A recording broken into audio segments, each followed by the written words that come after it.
president of Ghana, I mean, not presidential candidate of NPP. And he's in the studio and we're having a very good conversation.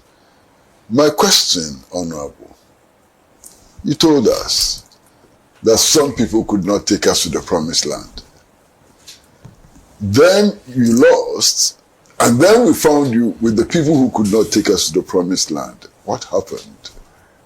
Well, the mere fact that I was campaigning doesn't mean I'm against the party. If you're a true party man, in contests, you can win, you can lose. So if you lose the election, you don't quit. You don't quit. That is why I joined. I'm still an MPP man. That is why I joined the campaign. And if I had not done that, look at what happened today. Can I even have the courage to say that I'm going to contest? No. Those who didn't have the patience and left, now they cannot come back and contest. So I decided to stay and look at what God has for me, in store for me in future. And we're back again. You know, those days I was telling them the truth and they didn't listen. Rather, they used it against me that I was destroying the party. But let me take opportunity to explain. In March 2022, I had about 240 million cedis in 6 banks waiting for a contract. It delayed, and after that, it didn't happen because I came out openly to contest. I gave a contractor $100,000 to buy doors from Turkey for me. And the invoice he gave me was 600,000 cedis. In August, when the goods arrived, he needed 100,000 to clear them, and he came. The invoice of $100,000 in August 2022 was 1,550,000. Why? Yeah, because of cedi depreciation. I was shocked. So when I gave the check, then I went back to calculate. In March 2022, the 240 million cedis was equivalent to $40 million because it was 6 cedis to $1. That is why I gave him 100,000 and he gave me invoice of 600. The same 100,000 in August 2022, it was 1,550,000. I went upstairs and started calculating the value in dollars. The $40 million in March 2022 was 15,483,000. If you like, strike 240 million divided by 1.550, and you see $15,483,000 from $40 million. Money in the banks that I've not used, taking risk to do business, and all gone. Yeah, just sitting in the bank. The depreciation, I lost almost $25 million. Am I the only businessman in this country? Colleagues, businessmen were also going through the same. And when they see me, they say, you people, we are waiting for you. I went to a Greek bank to transfer money to a Chinese supplier. And they gave me the rate. I said, wow, it's too expensive. Can we do something? For the first time, the lady, anytime I went there, she was quiet, never talked about politics. But this time, she was behind me when I was talking to her junior colleague. Then she retorted, I must say, when your fundamentals are weak, your exchange rate will expose you. Also, the amount I was shocked. She could say that to you? Yes. A week later, I went to a great bank. There was a beautiful lady, we always joke. I got there, cracking the jokes. Normally she would laugh, but this time she was cold. Then I asked her, who could I said, honorable, we could me podia. Send come de So how can you make such a statement? And can Oforiata's form, whatever you call it, was on her desk. And she was crying because she said in her sleep, the husband will wake her up. Why? What is wrong? God, according to her, the husband will hear her say, sigh, and she's not even aware. In her subconscious, she's thinking of, the money that she's lost and everything. And her problem was that she did not tell the husband that she had invested the money. So she couldn't tell the husband. Another time, one deputy chief executive, MPP, called me, said, Honorable,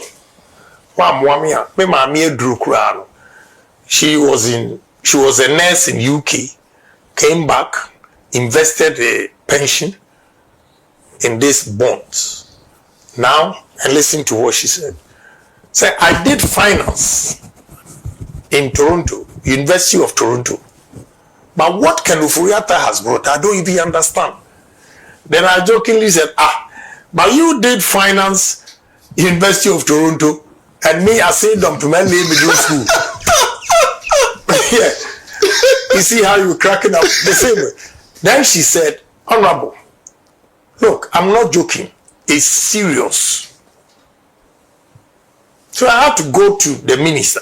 Say, Minister, this will cause us defeat. And even our own people are disgruntled. So if you can do something about it. If you remember very well, they extended the date.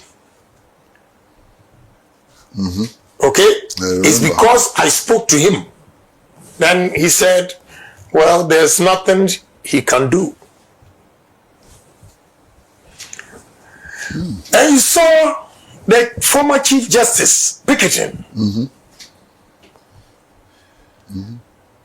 So during my campaign, I told them, anybody in that administration, he lost the election in 2022. Because Ghanaians have decided that they'll get rid of us. And they used that against me, that I caused their defeat. And you think Ghanaians that were suffering? Because you spoke the truth. Yeah. They use that. Some candidates go around, because of him, we lost the election. Did I say that when the fundamentals are weak, your exchange rate will expose you? The lady quoted it at the Great Bank. Did I say that I'm going to lock the dollar, is under lock and key, and give it to police or whatever? And you think I'm the only smartest human being in this country that did not listen or heard? And when they are losing their business and take a decision, now you use it against me that I caused the defeat. Today is an opportunity for me to explain this. Look at NDC adverts.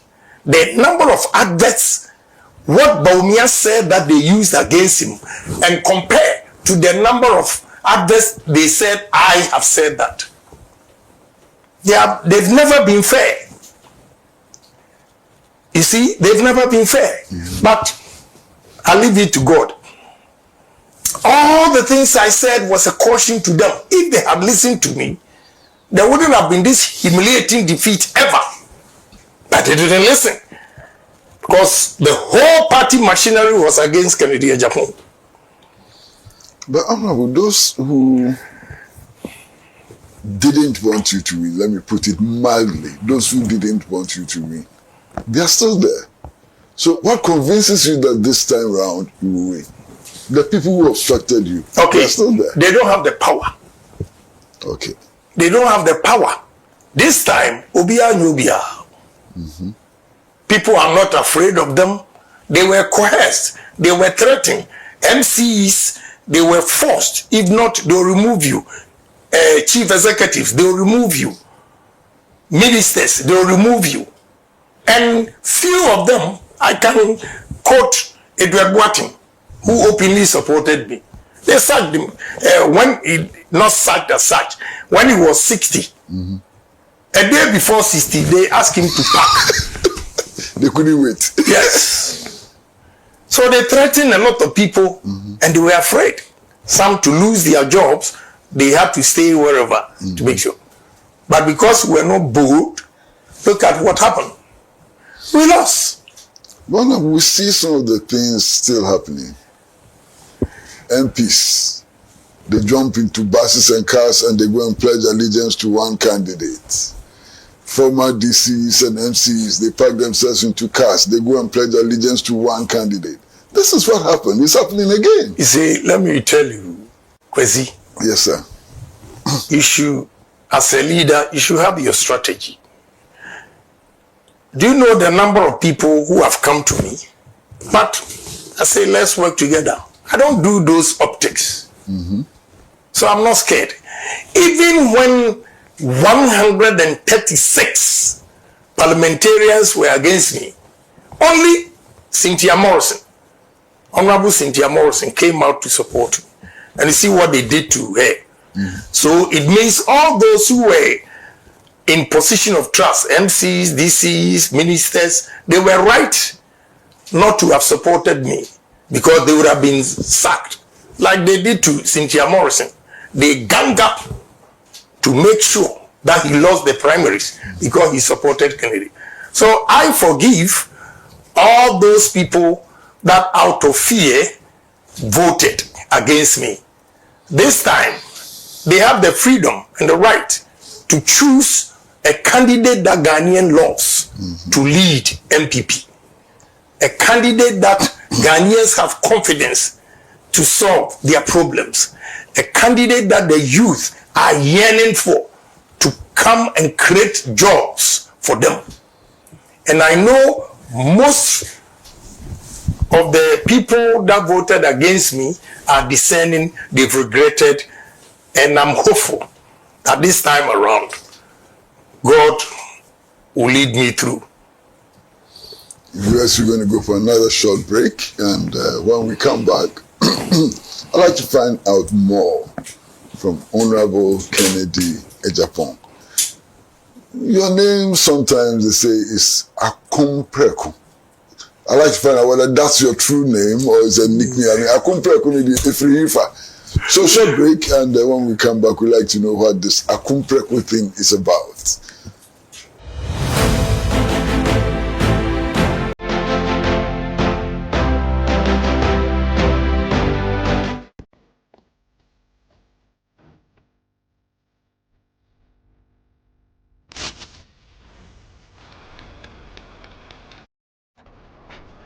Middle, they're not Biana. Ah, what if I tell you about this? Every time I just say, baby, shit. My gosh. Junior!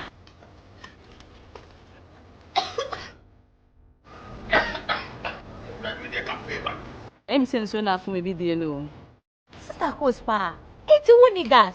I'm used to the bye. Bye.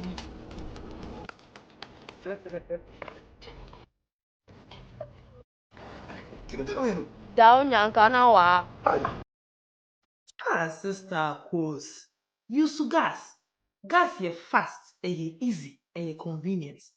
Let me see your hand. Ooh, I got yeah.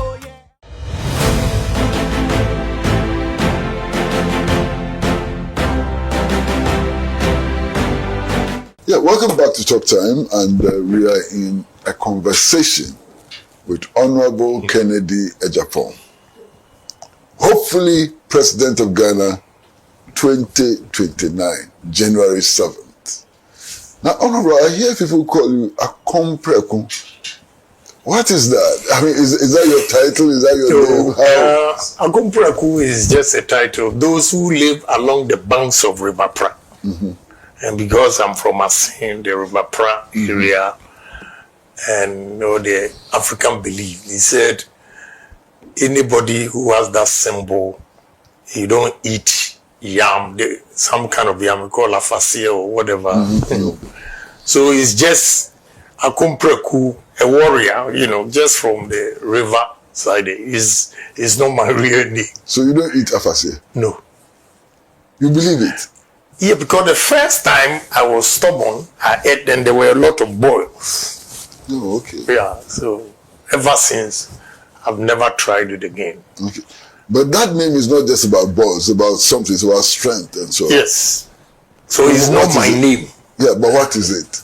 What does it add to you?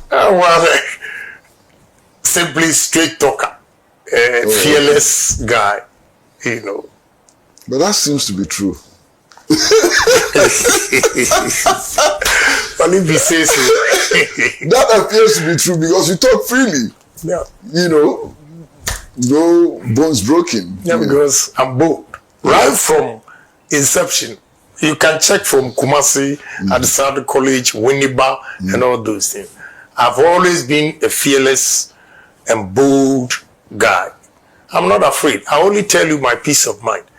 And one thing good about me is, let me have an argument with you today. When I leave here, that's it. Sure. I don't think about what I'll do to him. Some people are so malicious. When they speak to you, they go back and sleep over it and what they are going to do. And 5 years they're planning to get you. When I speak my mind, that's it. I don't have anything against you, Honorable, can we spend a little time to talk about the arrangements? There's been a lot of talk about top-down approach, bottom-up approach, and so on. The arrangement for the election of the presidential candidate, are you comfortable with it? Well, at this point in time, I don't have a choice than to go by whatever they are saying. But I was of the opinion that we start from bottom up. But it didn't work. But it's not, you see, in politics or in a party, it's not everything that you say that you think the whole entire party should accept. So I take it in good faith, whatever decision. Certain times, there are changes that are necessary to be done. So I don't have a problem. Just as I also started talking when Dr. Bawumia was going the thank you tour, I told them that we should give amnesty to all the party people that have left out of annoyance and all those things. And today they granted it, they've given them amnesty. I also spoke against what they do to former chief executives, former constituency executives, former members who have taken key positions and do not have voting right. Nobody can take that credit because I use myself as an example that I've been a member of parliament for 24 years, 6 consecutive terms. Now that I'm no more a member of parliament, I don't have a voting right. How? So by so doing, I added the chief executives, constituency executives, and any member that has played a key role to have a voting right. And it was granted. So now, if you want bottom up, and they say top bottom, why would you disagree? You can't get everyone. You can't win all. You win some, you lose some. They were managed to speak on behalf of the disgruntled people to come back. They've granted it. I managed to speak for all parliamentarians, former parliamentarians, MCEs, and they've also granted it. So if you don't win bottom up, no problem. But I am true party man. I'm not scared of anything. Because I know the grassroots, they are waiting patiently for me. Honorable, some of your key supporters, people who really want you to be president, have been injured, they've been beaten, they've suffered all kinds of things. What are you doing for them? Well, I've apologized on their behalf, on the party's behalf, whatever transpired. And those who were actually beaten during my primaries, I've employed some of them I've given them monies. Just last week, one guy came. When he was talking to me, he started coughing. He went out and he coughed blood. I said, how? I said, well, I've gone to the hospital. They've given me this. I have to go and pay.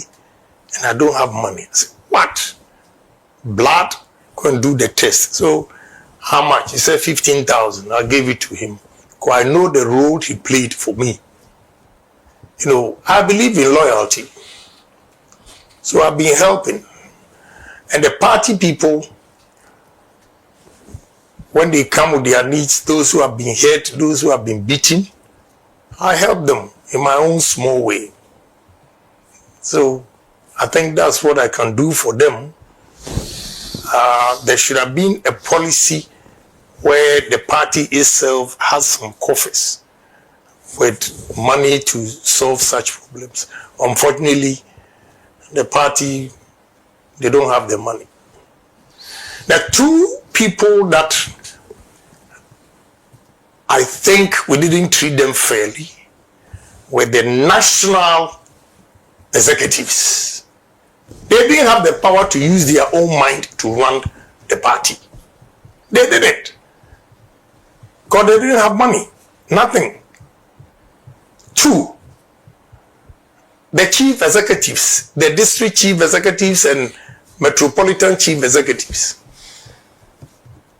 During Kufuor's time, monies were going into the assemblies, and the MCEs or DCEs could give contract to the locals. This time, it was completely different. All contracts came from the top. Even their head pump, the contractor brings it to the constituency to construct whatever he's going to construct. President Kufuor's time, carpenters in various constituencies were allowed to produce chairs and tables for schools. This time, contractors, you are there as chief executive and you bring the tables and chairs for a school that you are not even aware. And because of that, they became so unpopular in their constituencies. I want the constituents to forgive them because they were not bold to speak about the challenges they were confronted with. But I knew that they didn't treat the current or just former constituency MCs and DCs like President Kufuor did. That one I have to speak the truth. You can kill me today, tomorrow, I still maintain my position. Some of them were afraid to speak. I remember I met their dean at Achiasi. He lamented this and I told him, why don't you come out? You have to demonstrate. But they kept quiet. And now most of them have become so unpopular in their constituencies because they couldn't speak. I will speak. Today, you see the way I'm talking, I'm calm. I'm not banking on this. I'm not doing that because I'm old. I'm matured. And to confess, I think it was good I lost the first time because the defeat has humbled me. That, that's the good side of it. Probably if I had won the first time, I would have won the general election anyway. I would have been solely headed. And let me tell the NDC, MPP people, I happened to be at Liberia President's inauguration. When I was checking, he put me into a hotel. When I was checking in, there were NDC people who were there already in the same hotel. Then one of the guys shouted, "Hey, can I Japan? So when I turned, then he said, "Hey, Ulusu yede yeni GO it true champagne." Because my boss Otuano show style of campaign. Ideas na no one na machine.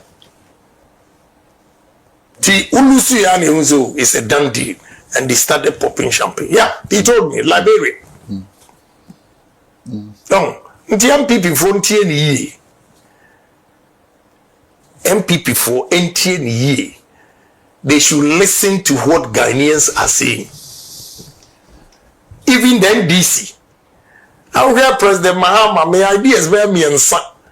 I incorporated it. Oh, somebody said, oh, we are, and I'm saying, now we party for they don't accept be accepted. Big deal. Ghana first. He feels this will help. That first one is students joining the military for military training 6 months and a couple of them, about 3 that he incorporated into it. Yeah, he wants to develop this country. So I don't have a problem. So MPP people should listen to what Ghanaians are saying. And they should see Canada Japan as a new brand. You see, the brand is now new. Cool. I'm calm, I'm cool. But I'm full of ideas. Yeah. Honorable, I'd like to ask about a particular person. That young student who was stabbed during the thank you tour. Where is he? What happened to him? Oh, I took care of him. Now he's good. Back to school? Yeah. Back to school? Yeah. Okay. Do you regret that because of you somebody was stabbed? Oh, yes. It's unfortunate, but every misfortune is a blessing. I don't say this to disgrace the mother. Through the stabbing, I got in contact with the mother. And now I set her up. So maybe through the son, now she has a capital to do business. See, it's all good. But thank you. He came to me the other day. The boy himself, came. He's well. He's back. School. But all I'll say is the advice is we shouldn't take politics that far. We shouldn't take politics that far. And if they don't read the Bible, they should go and read. It says, what does it profit a man if he gains the whole world and loses his life? You read the Bible? I did BK, I did RS, and I did theology 3 years. But that's different from believing in it. I believe in God, yes. You're a serious Christian? Yes. Anybody who thinks there is no God, I personally think he's a fool. Because I don't want anybody to come and tell me speaking in tongues means he's a Christian or whatever. No. But what makes me believe, even if it's not God, in traditional religion, they call it omnipotent. The mere fact that, Kwesi, we are here today, around 9-10 p.m., you feel so tired, you sleep, and you don't even know where you are. That alone tells you there's a superior being. And that supreme being can be called God. So I believe in God. But you're also aware of all these bishops and archbishops who make predictions that never come true, especially with elections. Yeah. They also claim to be speaking in the name of God. But if you read Samuel all the way to 1st and 2nd Kings, you get all these things. Samuel was a man of God, prophet. There were other false prophets. So right from about over 1,000 years ago, there were false prophets and genuine ones. So it hasn't changed. We are still there. Yeah. Well, we're going to take another short break. And when we come back, this is going to be the last leg of this conversation. I'd like you to assess the current situation where we are today. And honestly, if you look at where we are today, do you think that your party has a fighting chance if you look at where we are today? So when we come back, short break.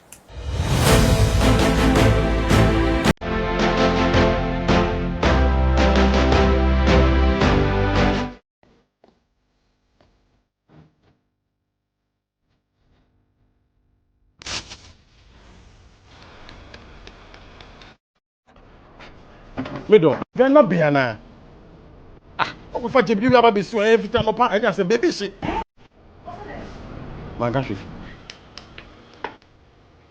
Junior!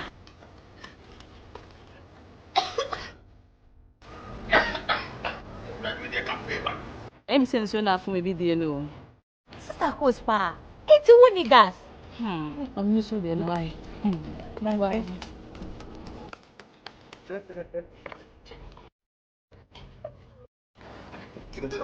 Down Yankanawa. Ah, sister course. Use gas. Gas ye fast, easy, convenient. Wow. LPG, let me see your hand. Ooh, I got oh yeah.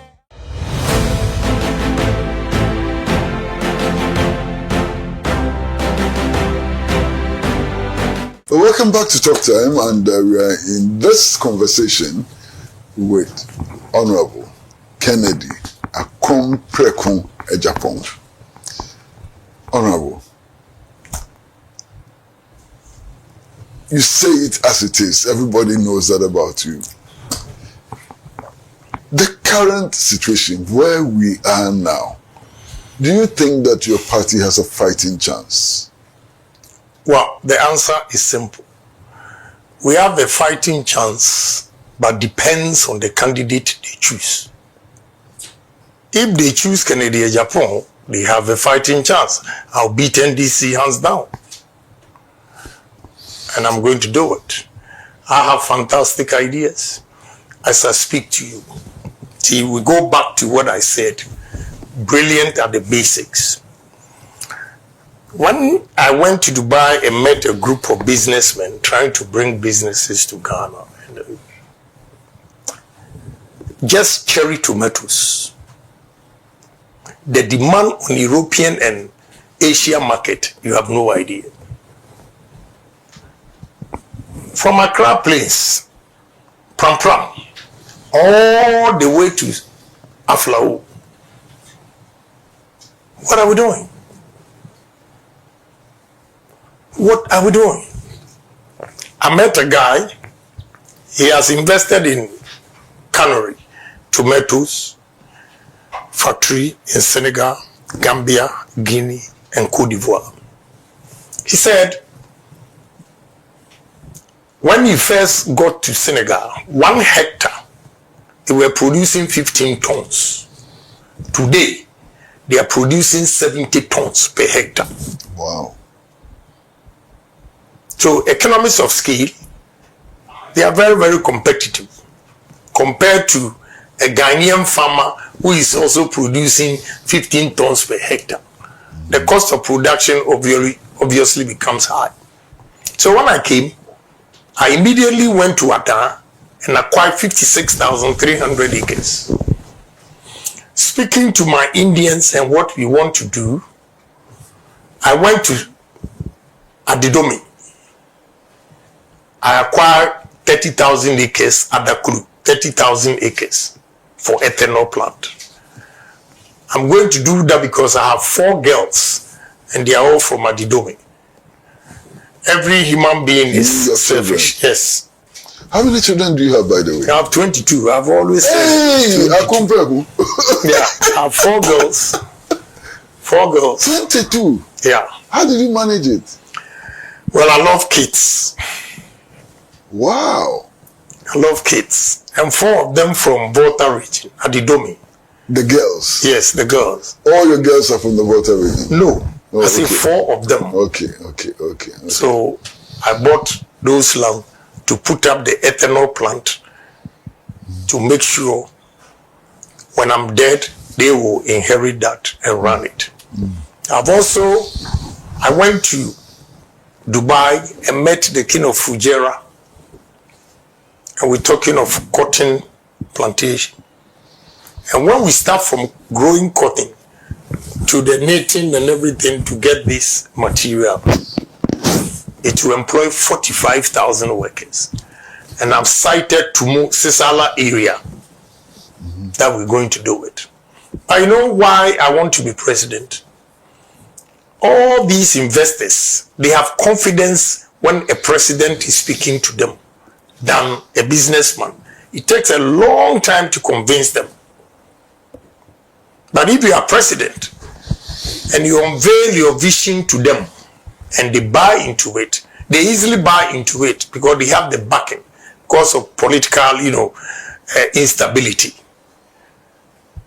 So with me as president, I will create jobs for the youth of this country. You have no idea. So we have a political chance, MPP, if they elect me as the flag bearer. I've been talking to some people and they paint all kinds of scenarios. And one of the scenarios they paint is a scenario where you have been elected as the candidate of the New Patriotic Party.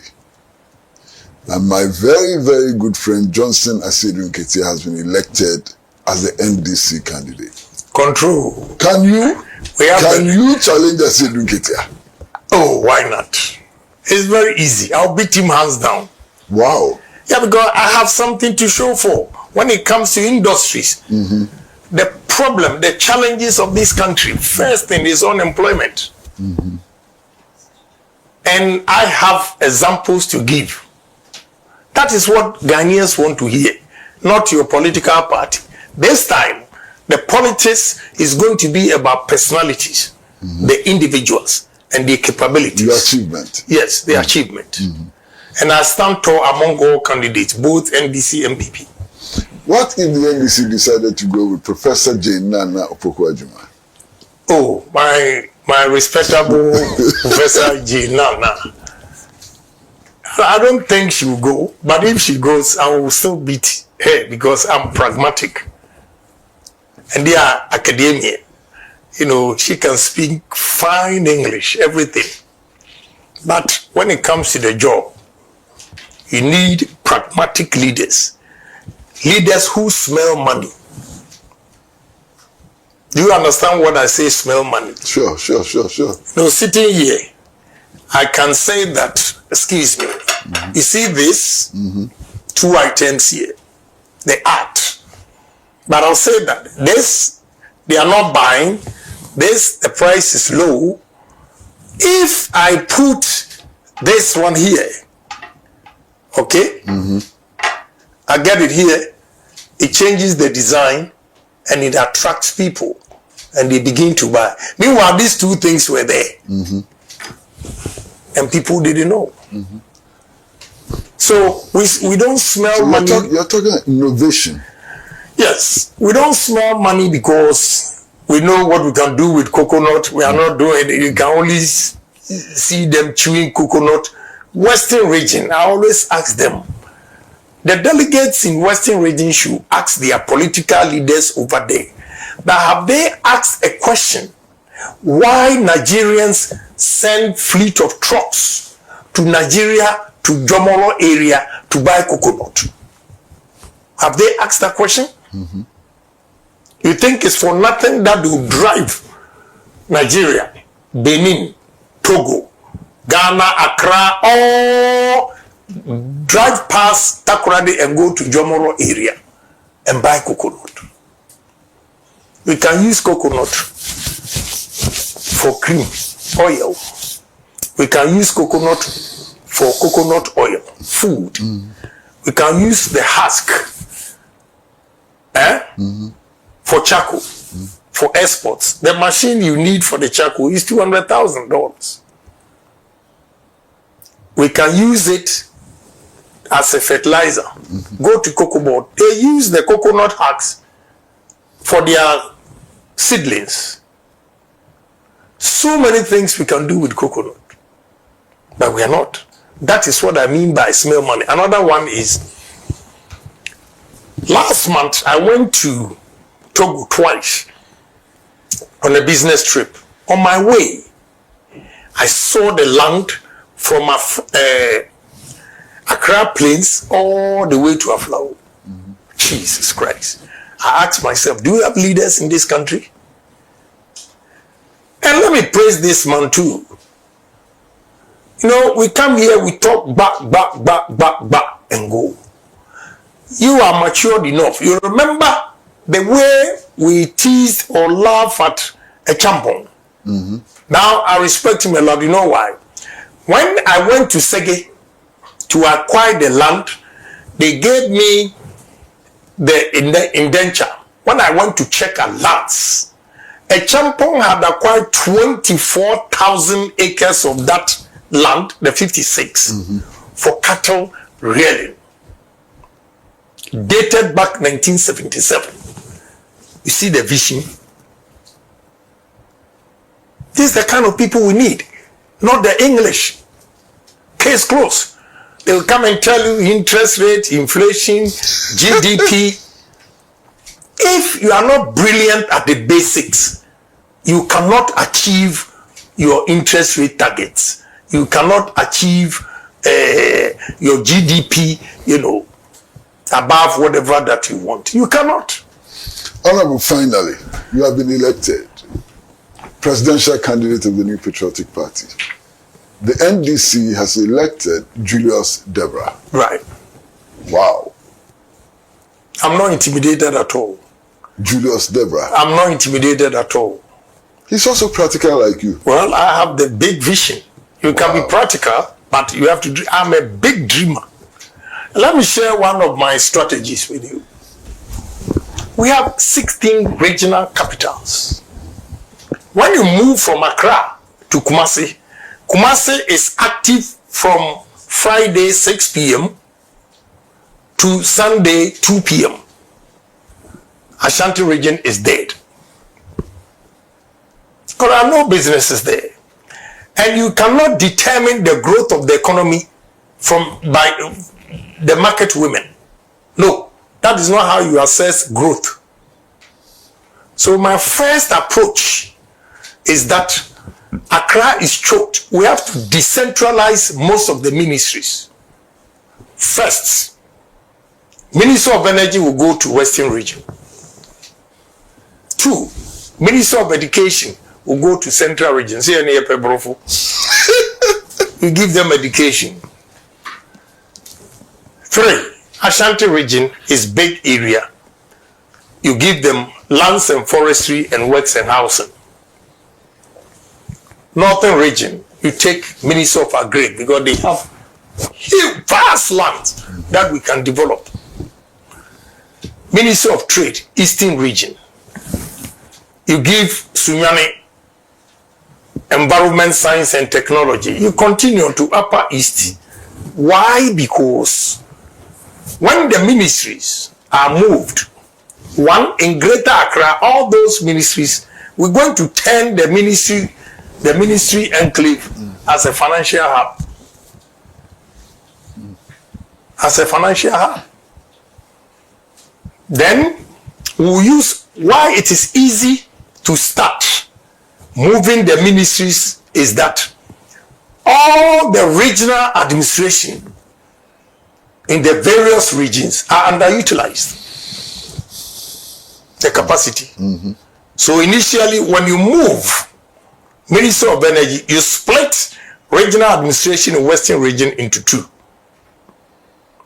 When the workers go to Western Region, they begin to rent. People now will begin to build construction. People will make phone calls. People will go to restaurant, market to eat. That's the beginning of growth. Okay? People will stay in the hotel because one transaction may take you about 2 weeks. When you go to moving pick, I see a lot of whites or foreigners there. They will go. Minister of Tourism will go to Volta region because you know why? Traveling around Volta region, I see the potential in tourism. Odo River, whatever they call, very simple. This young man came to visit me in Dubai and I showed him. This is what I mean. We are going to dredge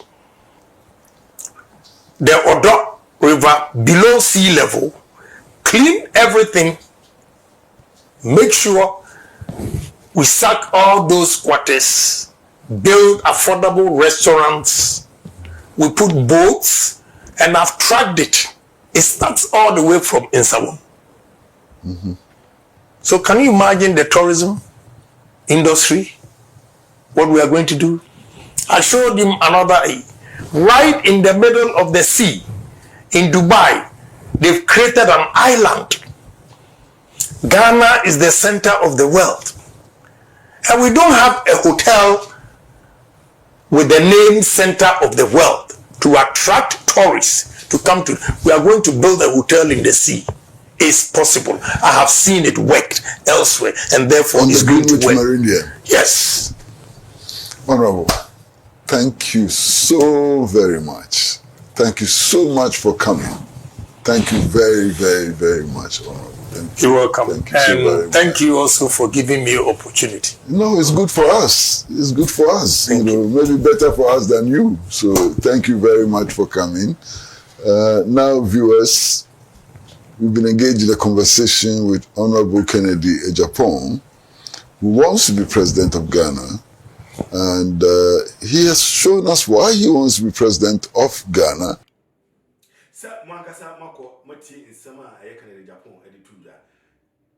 To extend say Bob Mahama Abaso. Yes. Kennedy Japan Abo Mahama Abaso. Essay Opamahama Chow. Yes. I say Mahama, you are doing all Mabo Abaso. I Masan Pao Chow and in Sama Mikafa home. Fachem. To Yedibesia, what born Abaso as a panic Yedibesia, but MPP never again. Now, if I check say and come a year started upon any man at them differ Esinam and a Betty or a year Belgium turn out precisely. Samson and making on any money now from London Chiaomo. Now, I'm and Saba the first among crime or common case traditional Nana Samson and a year Mr. Suman, so Michio and Daddy Michio Papa. A jelly say, my godfather, Daddy Michio Papa, Michio Papa. Samson and a year. Mr. Ibrahim Mahama. Yes, Daddy Michiao Papa, Miss Bell, Michiao, Vivengel, Michiao, just actors and actresses, which my sister Stella and Ziquenu, I Michiao Papa, Mamma Film, Auntie Gina, Auntie Rita, Ma Jane, I Michia Munina, Senyaminti, my master USA, the beauty mall, Michiao Papa, Mr. Machi, and the Mamma, Michia Munina. Just a custom scenario, Mama. Auntie Mama, Auntie Mammy, Auntie Mama, the Auntie Mama, Auntie Mammy, the Auntie aside Mammy can. Yes, a beloved actress back up there. Custom scenario. Yami Isha on your cassier. One to the next video. What to be producer, director, editor, let's just say, Bibia, the man in black, the Rasta man in black. Wonder. On editing a series in Blanc Catching Senator for Macram.